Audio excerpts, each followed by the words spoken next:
UCO UK ഓക്കോ UK OK OK UK OK സിനിമയുടെ വിശേഷങ്ങളുമായി അതിലെ നടിയും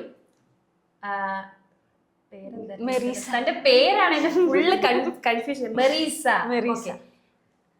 യുകെ ഓക്കെയുടെ നടി മെറീസ നമ്മളോടൊപ്പം ചിത്രത്തിലെ വിശേഷങ്ങൾ പങ്കുവയ്ക്കാൻ എത്തിയിട്ടുണ്ട്. നമുക്ക് മെറീസയെ സ്വാഗതം ചെയ്യാം. സ്വാഗതം മെറീസ. ഈ പേര് തന്നെ ഞാൻ കുറച്ച് കഷ്ടപ്പെട്ട കേട്ടോ. എനിക്ക് മെറീന എന്നുള്ളത് ഫെമിലിയർ ആയിട്ടുള്ള ഒരു നെയിമാണ്. അപ്പൊ ഈ മെറീസ എന്ന് വരുമ്പോഴത്തേനും ഞാൻ ഹുസീന ഇങ്ങനെ ഒരു മുസ്ലിം ടച്ച് ഉണ്ട്. ജാതി ചോദിക്കുന്നത് ഇല്ല മുസ്ലിം അല്ല പക്ഷെ നൈസ് നെയിം മെറീസ. ഞാൻ ഫസ്റ്റ് ടൈം ആണ് കേൾക്കുന്നത്. അതൊരു അമേരിക്കൻ പേരാണ് ആക്ച്വലി. ഇതിന്റെ അർത്ഥം എന്താണെന്നറിയോ? അർത്ഥം എന്ന് പറയത്തില്ല, എന്റെ ഗ്രാൻഡ് മദർ ഇട്ടൊരു പേരായത്. ഓക്കെ, ഗ്രാൻഡ് മദറിന് നല്ല വിവരം ഉണ്ടെന്ന് തോന്നുന്നു. എല്ലാവർക്കും ഒരു അത്ഭുതമാണ് ഗ്രാൻഡ് മദർ മെറീസ എന്ന പേര് പറയുമ്പോ തന്നെ ഇപ്പൊ ഒരു 10 പേരുണ്ടെങ്കിൽ മെറീസ എന്നുള്ളൊരു പേര് കേൾക്കുമ്പോ അത് കുറച്ച് നോട്ടീസ് ചെയ്യും. അത് ഭയങ്കര ഒരു വലിയൊരു കാര്യം. ഞാൻ പഠിച്ച സ്കൂളിലാണെങ്കിലും എവിടെയാണെങ്കിലും ഈ പേരിൽ ഞാൻ മാത്രമേ ഉള്ളൂ. എല്ലായിടത്തും ഒരേ ഒരാളെ ഇൻസ്റ്റാഗ്രാമിലും ഈ പേര് ഞാൻ മാത്രമേ ഉള്ളൂ. ഇൻസ്റ്റയിൽ എനിക്ക് കേരളത്തിൽ ഞാനേ ഉണ്ടാവുള്ളൂ. പക്ഷെ എങ്കിലും പേരിനെ കുറിച്ച് തന്നെ പറയാം. മെറീസ വളരെ അടിപൊളി പേരാണ്. എനിക്ക് കൺഫ്യൂസ്ഡ് ആയി പോയി പെട്ടെന്ന്, ഞാൻ ആദ്യമായിട്ട് കേൾക്കുന്നുണ്ട്. ഈ കഥാപാത്രത്തിന്റെ പേരെന്താണ്? കഥാപാത്രത്തിന്റെ പേര് റീനു എന്നാണ്. ഓക്കെ, റീനു. നിങ്ങൾ ഒരു കോളേജ് ക്യാമ്പസ്, ഞങ്ങൾ IELTS സ്റ്റുഡൻസ് ആയിട്ടാണ്. ഞങ്ങൾ ഒരു 6 പേര്, രഞ്ജിത്ത് അടക്കം ഞങ്ങൾ ഒരു 6 പേര് ഭയങ്കര ക്ലോസ് ഫ്രണ്ട്സ് ആണ്. ഞങ്ങൾ IELTS സ്റ്റുഡൻസ് ആയിട്ടാണ് ചെയ്യുന്നത്. ഓക്കെ. അപ്പൊ സിനിമയുടെ വിശേഷങ്ങൾ, സെറ്റിലെ എന്തൊക്കെ വിശേഷങ്ങളാണ് റീനുവിന് പങ്കുവയ്ക്കാനുള്ളത്? ഭയങ്കര നല്ല വിശേഷമാണ്. കാരണം നല്ലൊരു സെറ്റായിരുന്നു. ഇപ്പം ഞങ്ങളുടെ ഡയറക്ടർ അരുൺ ചേട്ടനാണെങ്കിലും സെറ്റിലെ എല്ലാവരും, സിനോജ് ചേട്ടൻ, അങ്ങനെ കുറേ പേര്, ക്യാമറ ആണെങ്കിലും ഡയറക്ഷൻ ഡിപ്പാർട്ട്മെന്റ് ആണെങ്കിലും ആ ഡിപ്പാർട്ട്മെന്റിൽ നിന്ന് നമുക്ക് ഭയങ്കര കംഫർട്ടായിരുന്നു. അതുകൊണ്ട് നമുക്കൊരു ക്യാരക്ടർ ചെയ്യാനുള്ള, പിന്നെ എനിക്ക് പേഴ്സണലി ഭയങ്കര കണക്റ്റഡ് ആയ ഒരു ക്യാരക്ടറാണിത്. എൻ്റെ ജീവിതമായിട്ട് കണക്റ്റഡാണ്. ഇപ്പം ഞാനിതിൻ്റെ ഓഡീഷൻ വന്നപ്പോൾ അരുൺ ചേട്ടൻ എന്നോട് സ്റ്റോറി ലൈൻ പറഞ്ഞപ്പോൾ തന്നെ ഞാൻ പറഞ്ഞു, ഇത് ആക്ച്വലി എൻ്റെ ജീവിതമാണ്. ഞാൻ പറഞ്ഞു ഇത് ഞാനുമായിട്ട് ഭയങ്കര കണക്റ്റഡാണ്. എനിക്ക് കിട്ടിയ ക്യാരക്ടർ ഞാനായിട്ട് പേഴ്സണലി കണക്റ്റഡാണ്. അപ്പോഴത്തേക്കും അങ്ങനെ സെറ്റിൽ ആ ഒരു ഭാഗം ഭയങ്കര കംഫർട്ടബിൾ ആയിരുന്നു. ഡയറക്ടർ ആയാലും ക്യാമറ ഡിപ്പാർട്ട്മെന്റ് ആയാലും പ്രൊഡക്ഷൻ ആയാലും എല്ലാം ഭയങ്കര കംഫർട്ടബിൾ ആയിരുന്നു. പിന്നെ ആർട്ടിസ്റ്റ് ഞങ്ങൾ 6 പേരാണ്. ഞങ്ങൾ ഒരേ ഏകദേശം ഏജ് കാറ്റഗറിയിലുള്ളതാ. ഊഹിക്കാലോ, നല്ല വൈബായിരുന്നു. അതിൽ അരുൺ ചേട്ടൻ പാവം, അരുൺ ചേട്ടനാണ് ഞങ്ങളെ കൊണ്ട് കഷ്ടപ്പെട്ടത് സത്യമായിട്ടും.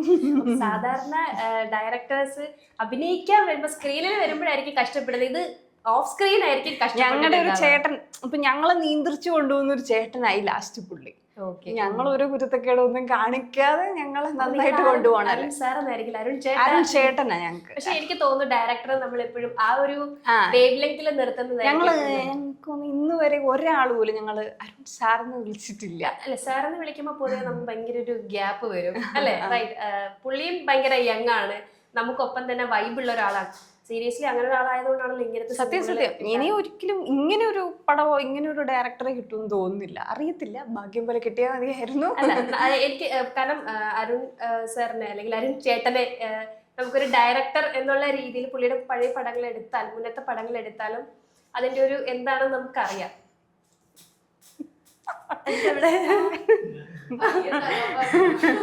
ഇറങ്ങിപ്പോ പൊന്നോ, എല്ലാം ഇറങ്ങിപ്പോക്കെ. ഇവിടെ ഞാൻ ഇത്രയും നേരം ഞാനായിരുന്നു, ഞാനിപ്പോ അങ്ങോട്ട് കൊടുക്കുന്നു വെള്ളി. എനിക്ക് വെള്ളിക്കച്ചവടം പണ്ടേ ഉള്ളതാണ്. പണ്ടേ കോളേജിൽ പഠിക്കുമ്പോഴേ വെള്ളിക്കച്ചവടം ഉള്ളതാണ്. ഓക്കെ, നമുക്ക് വരാം. മെറീസയുടെ ആദ്യത്തെ പടമാണോ ഇത്? അല്ലല്ല, ഞാൻ ഇതിന് മുന്നേ 2 പടം ചെയ്തിട്ടുണ്ട്. ആദ്യത്തെ എൻ്റെ പടം നെയ്മറാണ്. അതിൻ്റെ അത് ചെറിയൊരു ക്യാരക്ടർ, സിനിമയിലൊക്കെയുള്ള ഒരു ഇതൊക്കെ ആയിട്ട്.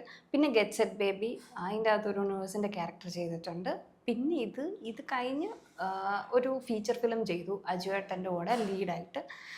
പിന്നെ ഒരു IFFKയുടെ ഫിലിം ചെയ്തു. അത് 2ഉം ഇറങ്ങാൻ പോണതേ ഉള്ളൂ. ഓക്കെ, ഇപ്പൊ സിനിമയായിട്ട് അത്യാവശ്യം സിനിമയിൽ കണക്ട് ചെയ്ത് തന്നെ പോകാനാണോ ആഗ്രഹിക്കുന്നത്?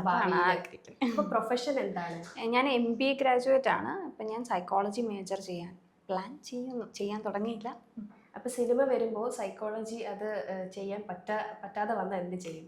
വിഷമമുണ്ടാവും. ഒരു PG അല്ലേ, കുഴപ്പമില്ല. സിനിമയും PGയും ഞാൻ മാനേജ് ചെയ്ത് കൊണ്ടുപോകും. പക്ഷെ എനിക്ക് സിനിമ തന്നെ നിൽക്കാനാണ് ആഗ്രഹം. സൈക്കോളജി പഠിക്കണം എന്നുള്ളൊരു ആഗ്രഹമുണ്ട്.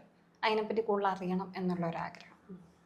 ഓക്കെ, റീനു എന്ന് പറയുന്ന ക്യാരക്ടറിന് എങ്ങനെയായിരുന്നു പെട്ടെന്ന് അഡാപ്റ്റ് ചെയ്യാൻ പറ്റി? ഈ പറഞ്ഞ പോലെ ലൈഫിൽ എന്റെ ശരിക്കുള്ള കഥ പോലെ തോന്നി എന്ന് പറഞ്ഞു.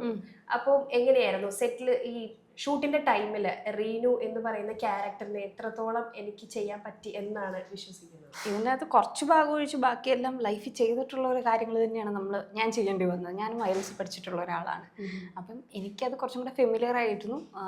പിന്നെ റീനു എന്ന് പറഞ്ഞാൽ നമ്മളുടെ ഇപ്പം എൻ്റെ ഒരു ഏജിൽ എൻ്റെ മൈൻഡ് സെറ്റിൽ ഞാൻ ചിന്തിക്കുന്ന ക്യാരക്ടർ തന്നെയാണ് റീനു. സോ എനിക്ക് അങ്ങനെ ഒരു അഡാപ്റ്റ് ചെയ്യേണ്ട ഒരു ആവശ്യം ഉണ്ടായിരുന്നില്ല. നോർമൽ നമ്മളിപ്പം നമ്മുടെ ഇടയിൽ കാണുന്ന ഒരു ഗേൾസ് ആയാലും ബോയ്സ് ആയാലും അവർ ഫേസ് ചെയ്യുന്ന ഒരു കാര്യം കൂടെയാണ്. കുറേ പേരുടെ ഉള്ളിൽ ഈ ഒരു കാര്യം ഉണ്ടായിരിക്കും, അവരിതൊക്കെ ചിന്തിക്കുന്നുണ്ടാവും. പറയാൻ പറ്റില്ല, ചിലപ്പോൾ പ്രഷറായിരിക്കാം. പക്ഷെ ആ ഒരു വിധത്തിൽ ഈ സിനിമയും ഇതുപോലെ യൂത്ത് ചെറുപ്പക്കാരില് ഇത് കണക്റ്റഡ് ആകും എന്ന് തന്നെയാണ് പറയുന്നത് ഈ സിനിമ. വളരെയധികം. കാരണം ചാന്ദിനി അടുത്ത് സംസാരിച്ചപ്പോഴും ചാന്ദിനി ഇതേ കാര്യം തന്നെയാണ് എൻ്റെ അടുത്ത് പറഞ്ഞത്. എനിക്ക് വളരെ എളുപ്പമായിരുന്നു, കാരണം ഞാനും ഇതുപോലത്തെ ഒരു തലത്തില് ഇങ്ങനെ സഞ്ചരിച്ച ഒരാളാണ്. എനിക്ക് തോന്നുന്നു ഇപ്പോൾ ഓൾമോസ്റ്റ് ഒരു ഡിഗ്രി അല്ലെങ്കിൽ +2 കഴിയുമ്പോൾ തൊട്ട് പിള്ളേർ ഫേസ് ചെയ്യുന്ന ഒരു കാര്യമാണ്. ചിലവർക്ക് ഇത് ഭയങ്കര ഇഷ്ടമാണ്, നല്ല കാര്യം തന്നെയാണ്. ചിലവർക്ക് മേ ബി ഇപ്പം എല്ലാവരും ചെയ്യുന്നു ഞാനും ചെയ്യാം എന്നുള്ളൊരു തോട്ട് പ്രോസസ്സ് ഉള്ളവരുണ്ടായിരിക്കും. അപ്പം അങ്ങനെ ചെയ്യുന്നവർക്ക് ചിലപ്പോൾ അവർ ശരിക്കും എന്താണ് ചെയ്യേണ്ടതെന്നുള്ളത് അവർക്ക് ഉള്ളിൽ കണ്ടുപിടിക്കാൻ പറ്റിയിട്ടുണ്ടാവില്ല. എല്ലാവരും പോണ പാതയിൽ പോകുന്നതായിരിക്കാം. ചിലവർക്ക് ഇത് വേണ്ടാന്ന് തോന്നിയിട്ടുണ്ടാവാം, ഈ പാത എടുക്കണ്ടെന്ന് തോന്നിയിട്ടുണ്ടാവാം. ചിലർ ഭയങ്കര കൺഫ്യൂസ്ഡ് ആയിട്ട് നിൽക്കും, എന്ത് ചെയ്യണം എന്ന് അറിയാൻ പറ്റാതെ നിൽക്കുന്ന ഒരു.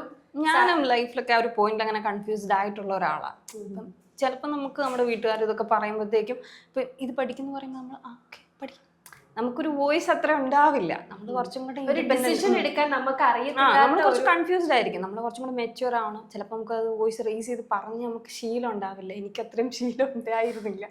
അത് അങ്ങനെയൊക്കെ വരുന്നവരൊക്കെ ഒത്തിരി പേർക്കുണ്ടാവും. ആ ഒരു സ്ട്രഗിൾസ് ഒക്കെ ചിലവർക്ക് ഇത് കാണുമ്പോൾ ഭയങ്കര കണക്റ്റഡ് ആവും എന്നാണ് ഞങ്ങൾ പ്രതീക്ഷിക്കുന്നത്. ഓക്കെ, സ്കൂൾ അല്ലെങ്കിൽ കോളേജ് കാലഘട്ടങ്ങളിൽ ഇതുപോലെ ഇപ്പൊ സിനിമയിൽ ഇപ്പൊ കുറെ സിനിമ ചെയ്തിട്ടുണ്ടെന്ന് പറഞ്ഞു. ഇപ്പൊ സ്കൂൾ കോളേജ് കാലഘട്ടങ്ങളിൽ കലാപരമായിട്ട് എങ്ങനെയായിരുന്നു? ആക്ച്വലി വലിയ ഇതൊന്നും ഉണ്ടായിരുന്നില്ല. സാധാ സ്കൂളിലുള്ള ഇതൊക്കെ ഉണ്ടാവുമല്ലോ, ഇപ്പൊ ഡാൻസോ പാട്ടോ അങ്ങനെയൊക്കെ എല്ലാവരുടെയും കൂടെ കയറും. എനിക്ക് അത്രയും സ്റ്റേജ് ആക്ച്വലി അത്ര കംഫർട്ടബിൾ ആയിട്ടുള്ള ഒരാളല്ലായിരുന്നു ഞാൻ. എനിക്ക് ആക്ട് ചെയ്യാൻ ഭയങ്കര ഇഷ്ടമായിരുന്നു. പക്ഷെ സ്റ്റേജിനോടൊന്നും അത്രയും ഇതുണ്ടായിരുന്നില്ല, ഒരു പേടി ഉണ്ടായിരുന്നു. കാരണം സ്റ്റേജിൽ റീടേക്ക് ഇല്ല. അതുകൊണ്ടല്ല, അഭിനയിക്കാൻ താല്പര്യം ഉണ്ടായിരുന്നു. പിന്നെ ഞാൻ പഠിച്ച സ്കൂളിലൊന്നും ഈ ഒരു കാര്യം അത്രയും ഫോക്കസിങ് അല്ലായിരുന്നു. അവിടെ കൂടുതൽ അക്കാഡമിക്സ് ആയിരുന്നു. പഠിക്കണം പഠിക്കണം പഠിക്കണം പഠിക്കണം. ഇതൊക്കെ വല്ലപ്പോഴും ഒരു യൂത്ത് ഫെസ്റ്റിവലോ അങ്ങനത്തെ സാധനങ്ങൾ എന്തോ വരുമ്പോൾ അന്നൊരു ദിവസം ചെയ്തു ആ ഒരു സംഭവം. ഇപ്പം ആനുവൽ ഡേ ആണെങ്കിൽ പോലും ഞങ്ങൾക്ക് വരുമ്പോൾ പ്രാക്ടീസിനാണെങ്കിൽ പോലും ഒരു കുറച്ച് ദിവസം തരും, അത്രയൊക്കെ ഉള്ളൂ. നമുക്ക് കൂടുതലും ക്ലാസ് കട്ട് ചെയ്തല്ല, ക്ലാസ് കഴിഞ്ഞുള്ള പ്രാക്ടീസ് അങ്ങനെയൊക്കെയാണ് നമുക്ക് കൂടുതലും വന്നിട്ടുള്ളത്. നമുക്ക് അതിനുള്ളൊരു ശരിക്കും അപ്പൊ ഇപ്പൊ മിസ് ചെയ്യുന്നുണ്ടോ? അയ്യോ എനിക്ക് ശരിക്കും ഒരു കുറച്ചും കൂടെ ഒരു ടൈം വേറെ ഇപ്പൊ കുറച്ചും കൂടെ നമ്മൾ മെച്യൂർ ആവുമല്ലോ, കുറച്ചും കൂടെ ബോധം വരും. എനിക്ക് അന്ന് കുറച്ചും കൂടെ വൃത്തിയായിട്ട് കുറച്ചും കൂടെ കാര്യങ്ങൾ ചെയ്യാമായിരുന്നു എന്നൊക്കെ നമുക്ക് തോന്നും. സിനിമയുടെ ലൊക്കേഷൻസിൽ നിങ്ങൾക്ക് ഒരു 3-4 ചേഞ്ചസ് ഒക്കെ ഉണ്ടാവില്ലേ? ശരിക്കും സിനിമ ലൊക്കേഷൻസിനെ പറ്റിയിട്ട് എന്താണ് നിങ്ങളുടെ സിനിമയും ലൊക്കേഷൻസും കണക്ട് ചെയ്ത്? ഞങ്ങൾക്ക് ആക്ച്വലി ഗുണ്ടൽപേട്ട് ഉണ്ടായിരുന്നു, പിന്നെ മൂന്നാർ വട്ടവട അവിടെ ഉണ്ടായിരുന്നു. പിന്നെ ഞങ്ങൾക്ക് കുറേ ഭാഗം ഉണ്ടായത് കൂത്താട്ടുകുളം എന്ന് പറഞ്ഞ സ്ഥലമുണ്ട്, നിയർ ബൈ ആണ് ഞങ്ങൾ താമസിച്ചത്. പക്ഷേ ഈരാറ്റുപേട്ട. അപ്പം ഞങ്ങൾക്ക് ഈരാറ്റുപേട്ടയും കൂത്താട്ടുകുളം ഏകദേശം കണക്റ്റഡാണ്.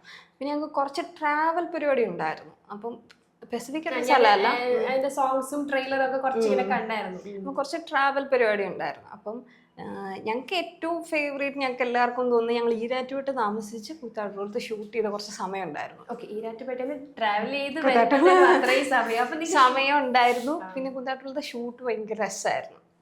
ഞങ്ങൾക്ക് അന്ന് ഭയങ്കര മടുപ്പുള്ള ഷൂട്ടായിരുന്നു അത്. ഞങ്ങളെല്ലാവരും ഒരു പാടത്താ ഷൂട്ട്. നമുക്ക് കഴിഞ്ഞ വർഷം ഈ സമയത്ത് ഭയങ്കര ചൂട് എന്നൊക്കെ പറഞ്ഞ് വാർത്ത വന്ന സമയമില്ലേ, അപ്പോഴത്തേക്ക് ഈ സമയമല്ല കുറച്ചും കൂടി ഫ്രണ്ടിലായിട്ട് ഒരു ഏപ്രിൽ സമയത്ത് പൊതുവെ നമ്മുടെ വേനൽ അന്നിങ്ങനെ നമ്മൾ ഗവൺമെന്റ് ഒക്കെ പറഞ്ഞിട്ടുണ്ടായിരുന്നു പുറത്തിറങ്ങരുത് ഈ സമയത്ത്. ആ സമയത്ത് ഞങ്ങളിങ്ങനെ പാടത്തിരുന്ന്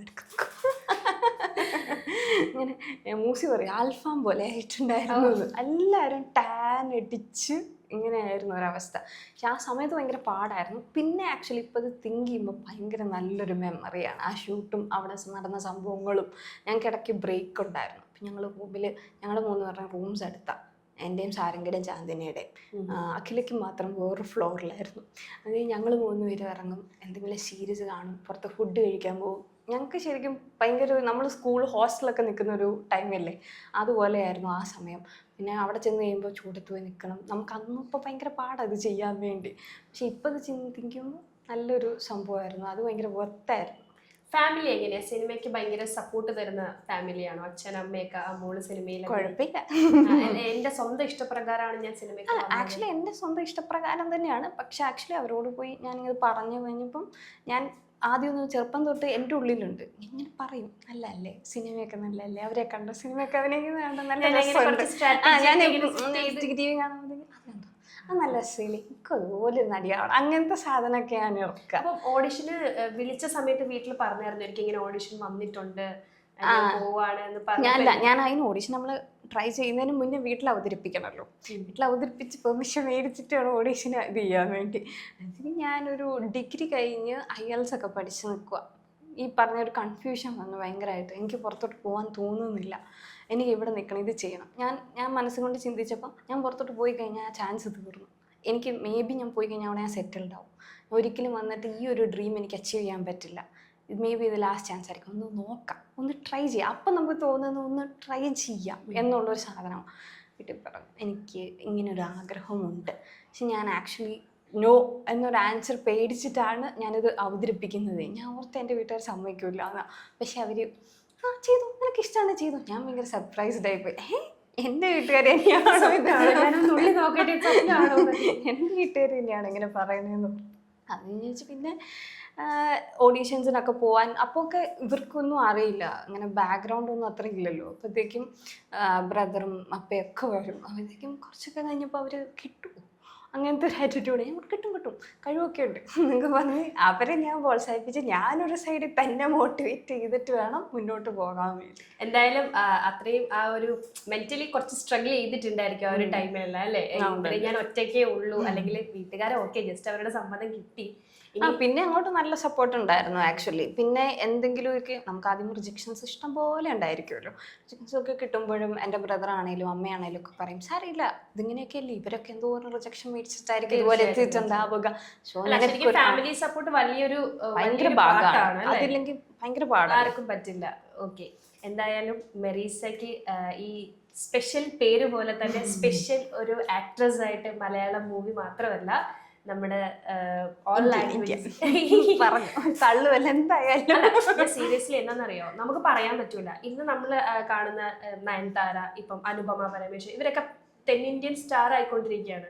ഫസ്റ്റ് ഇവര് വന്ന നിങ്ങളെ പോലെ തന്നെ ആദ്യം ഒരു സിനിമയിൽ കയറി ഒരു വേഷം ചെയ്തു, അങ്ങനെ തന്നെ വന്ന ആളുകൾ. നമുക്ക് പറയാൻ പറ്റില്ല, ടൈം എന്ന് പറയുന്ന ഈ ഒരു സെക്കൻഡ്സിൽ മാറാം, ഒരു ഞൊടിക്കുന്നതിൽ മാറാവുന്നേ ഉള്ളൂ. അപ്പം നമുക്കൊരാൾക്ക് ഫ്രീ ആയിട്ട് വലിയ ചെലവില്ലാതെ കൊടുക്കാൻ പറ്റുന്നത് വിഷു മാത്രം. സത്യം, റൈറ്റ്. അപ്പൊ എൻ്റെ ഭാഗത്തുനിന്നും എൻ്റെ ടീമിന്റെ ഭാഗത്തുനിന്നും നിങ്ങളുടെ സിനിമയ്ക്കും മെറീസയ്ക്ക് പേഴ്സണലിയും വലിയൊരു വിജയാശംസകൾ നേരുകയാണ്. ഇത്രയും സമയം സ്പെൻഡ് ചെയ്തതിന് വളരെ നന്ദി. Thank you. All the best.